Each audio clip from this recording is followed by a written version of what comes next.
And as you said, Rick, we're being very careful to report specifics and numbers very early in the reporting here.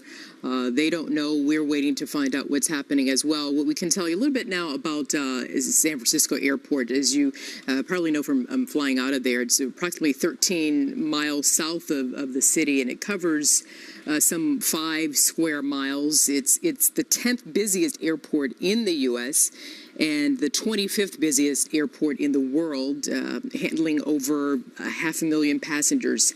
That's each week.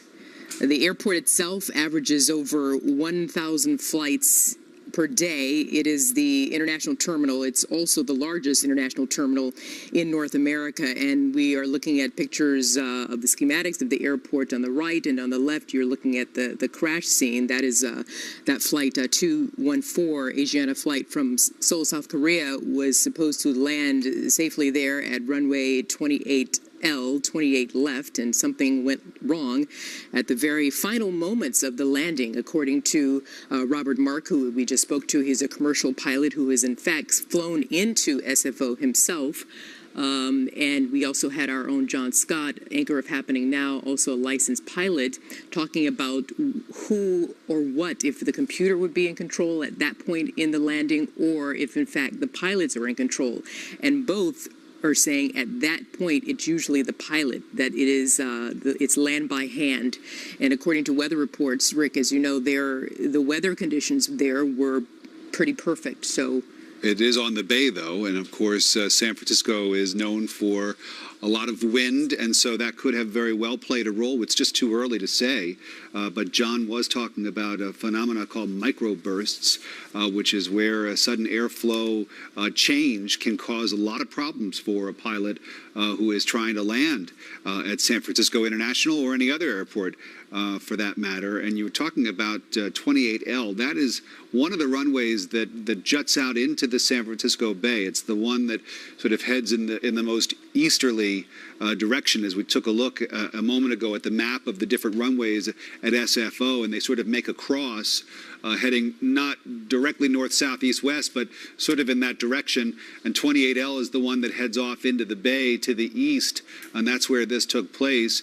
And if you're just joining our coverage, as we're about half past the hour, and we realize on a holiday weekend, a lot of you are hopefully out and about and enjoying yourselves, not necessarily tuned into what's going on in the world every second of the day here. There has been a plane crash at San Francisco International Airport, and that area there on the left-hand side of the screen is where the tail used to be on this Asiana Boeing 777 that was landing at San Francisco International there.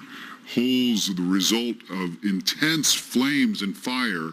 That fire started after the plane landed and after everyone was taken off the plane, or at least most people had been taken off the plane. We understand that there are a number of injuries, some of them burn related, but just so you know, it's not as though this plane blew up in the air and then just dropped there. It was after the landing that the fire broke out. First responders able to get to the scene, get everybody off the plane, and as we've been telling you, some conflicting reports, 1, possibly 2 dead, as many as 60 or so people injured. As you take a look at the immediate after effects right there, the aftermath, the smoke rising. These are shots obviously from right after the plane landed and had all of its problems. But Rick, what is very remarkable as we look at these pictures, that if you had some 291 passengers on board, 16 crew members, remarkable that the fatality count at this point, we're not confirming exactly. It's extremely low. Of course, we never want anyone to perish, but considering what could have happened, it is indeed remarkable. If you've flown anywhere from the other continents, you know that you probably have been on a twin-engine Boeing 777, 777. It's the most popular aircraft chosen for the long-distance travel, often used for those flights up to 12 hours or more, or travel from one continent to another. And it is capable of carrying anywhere between 246 to 300 passengers, close to capacity with some 291 passengers on board, keeping in mind that this is a holiday weekend. It is a holiday weekend, so you've got a lot of people traveling to and from. We're going to get more now on the